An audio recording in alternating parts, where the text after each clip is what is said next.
हम लोग वट सावित्री व्रत की महिमा और उसकी कथा के बारे में जानते हैं। वट सावित्री व्रत एक ऐसा व्रत है जिसमें हिंदू धर्म में आस्था रखने वाली स्त्रियां अपने पति की लंबी उम्र और संतान प्राप्ति की कामना से करती हैं। उत्तर भारत में तो यह व्रत काफ़ी लोकप्रिय है। इस व्रत की तिथि को लेकर पौराणिक ग्रंथों में भी भिन्न भिन्न मत मिलते हैं। दरअसल इस व्रत को ज्येष्ठ माह की अमावस्या और इसी मास की पूर्णिमा को मनाया जाता है। एक ओर जहाँ निर्णयामृत के अनुसार वट सावित्री ज्येष्ठ मास की अमावस्या को किया जाता है, तो वहीं स्कंद पुराण एवं भविष्योत्तर पुराण इसे ज्येष्ठ पूर्णिमा पर करने का निर्देश देते हैं। वट सावित्री पूर्णिमा व्रत दक्षिण भारत में किया जाता है और वहीं वट सावित्री अमावस्या व्रत उत्तर भारत में विशेष रूप से किया जाता है। यह व्रत जो है वह यमराज के सामने खड़े होने का साहस करने वाली सावित्री की पौराणिक कथा भारतीय संस्कृति का अभिन्न हिस्सा रही है। सावित्री के दृढ़ संकल्प का ही उत्सव है वट सावित्री व्रत। इस व्रत की उत्तर भारत में बहुत मान्यता है। इस व्रत में वट वृक्ष यानी बरगद के पेड़ की पूजा की जाती है। वट वृक्ष की आयुर्वेद के अनुसार परिवार का वैद्य माना जाता है। प्राचीन ग्रंथ इसे महिलाओं के स्वास्थ्य से जोड़कर भी देखते हैं। संभवतः यही कारण है कि जब अपने परिवार के स्वास्थ्य और दीर्घायु की कामना हो तो लोक संस्कृति में वट वृक्ष की पूजा को प्रमुख विधान माना गया है। वट सावित्री व्रत का उल्लेख पौराणिक ग्रंथों स्कंद पुराण व भविष्योत्तर पुराण में भी विस्तार से मिलता है। महाभारत के वन पर्व में इसका सबसे प्राचीन उल्लेख मिलता है। महाभारत में जब युधिष्ठिर ऋषि मार्कंडेय से संसार में द्रौपदी समान समर्पित और त्यागमयी किसी अन्य नारी के न होने की बात कहते हैं, तब मार्कंडेय जी युधिष्ठिर को सावित्री के त्याग की कथा सुनाते हैं। भक्तजनों, अब मैं आप सबों के समक्ष सावित्री और सत्यवान की वही पौराणिक अनुपम और पवित्र कथा कहने जा रही हूँ। भद्र देश के एक राजा थे जिनका नाम अश्वपति था। भद्र देश के राजा अश्वपति की कोई संतान न थी। उन्होंने संतान की प्राप्ति के लिए मंत्रोच्चारण के साथ प्रतिदिन 1,00,000 आहुतियाँ दी। 18 वर्षों तक यह क्रम जारी रहा। इसके बाद सावित्री देवी ने प्रकट होकर वर दिया कि राजन, तुझे एक तेजस्वी कन्या पैदा होगी। सावित्री देवी की कृपा से जन्म लेने के कारण कन्या का नाम सावित्री रखा गया। कन्या बड़ी होकर बेहद रूपवान हुई। योग्य वर न मिलने की वजह से सावित्री के पिता दुखी थे। उन्होंने कन्या को वर तलाशने भेजा।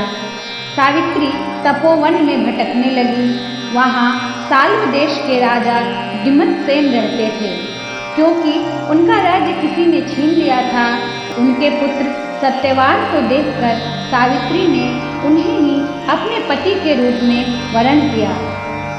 ऋषिराज नारद को जब यह बात पता चली तो वह राजा अश्वपति के पास पहुँचे और कहा कि हे राजन, यह क्या कर रहे हैं आप?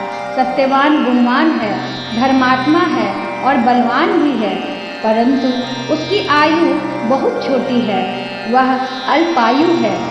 1 वर्ष के बाद ही उसकी मृत्यु हो जाएगी।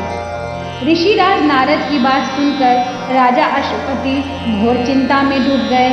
सावित्री ने उनसे कारण पूछा तो राजा ने कहा, पुत्री, तुम जिस राजकुमार को अपने वर के रूप में चुना है वह अल्पायु है। तुम्हें किसी और को अपना जीवन साथी बनाना चाहिए। इस पर सावित्री ने कहा, पिताजी, आर्य कन्याएं अपने पति का एक बार ही वरण करती हैं। राजा एक बार ही आज्ञा देता है और पंडित एक बार ही प्रतिज्ञा करते हैं और कन्यादान भी एक बार ही किया जाता है। सावित्री हट करने लगी और बोली, मैं सत्यवान से ही विवाह करूंगी। राजा अश्वपति ने सावित्री का विवाह सत्यवान से कर दिया। सावित्री अपने ससुराल पहुंचते ही सास ससुर की सेवा करने लगी। उसने अपने सारे वस्त्राभूषण उतार कर अपने सास ससुर और पति के समान ही वल्कल वस्त्र धारण कर लिया। समय बीतता चला गया। नारद मुनि ने सावित्री को पहले ही सत्यवान की मृत्यु के दिन के बारे में बता दिया था। वह दिन जैसे जैसे करीब आने लगा, सावित्री अधीर होने लगी। उन्होंने 3 दिन पहले से ही उपवास शुरू कर दिया। नारद मुनि द्वारा कथित निश्चित तिथि पर पितरों का पूजन किया। सत्यवान अग्निहोत्र के लिए जंगल में लकड़ियां काटने जाया करते थे। आज सत्यवान के महाप्रयाण का दिन है। सावित्री चिंतित हो रही हैं। सत्यवान कुल्हाड़ी उठाकर जंगल की तरफ लकड़ियां काटने चले। सावित्री ने भी साथ चलने के लिए अत्यंत आग्रह किया। सत्यवान की स्वीकृति पाकर और सास ससुर से आज्ञा लेकर सावित्री भी पति के साथ वन में गई। सत्यवान लकड़ियां काटने वृक्ष पर चढ़े, परंतु तुरंत ही उन्हें चक्कर आने लगा और वे कुल्हाड़ी फेंककर नीचे उतर आए। पति का सिर अपनी गोद में रखकर सावित्री उन्हें अपने आंचल से हवा करने लगी। थोड़ी ही देर में उसने भैंसे पर चढ़े हुए काले रंग के सुंदर अंगों वाले, हाथ में फांसी की डोरी लिए हुए, सूर्य के समान तेज वाले एक भयंकर देव पुरुष को देखा। उन्होंने सत्यवान के शरीर से फांसी की डोरी में बंधे हुए अंगूठे के बराबर पुरुष को बलपूर्वक खींच लिया।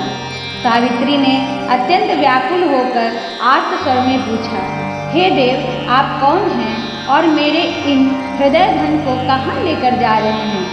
उस पुरुष ने उत्तर दिया, हे तपस्विनी, तुम पतिव्रता हो, अतः मैं तुम्हें बताता हूँ कि मैं यम हूँ और आज तुम्हारे पति सत्यवान की आयु क्षीण हो गई है, अतः मैं उसे बांध कर ले जा रहा हूँ। तुम्हारे सतीत्व के तेज के सामने मेरे दूत नहीं आ सके, इसलिए मैं स्वयं आया हूँ।